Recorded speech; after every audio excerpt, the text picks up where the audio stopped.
Miren, hoy es jueves 29 de febrero.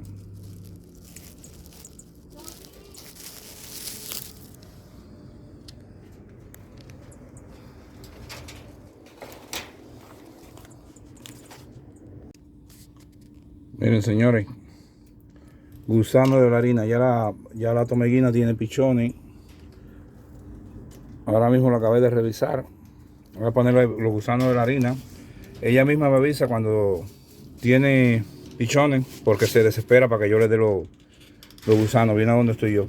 Miren ahí, ¿me ven? A comerse los gusanos para darle los pichones.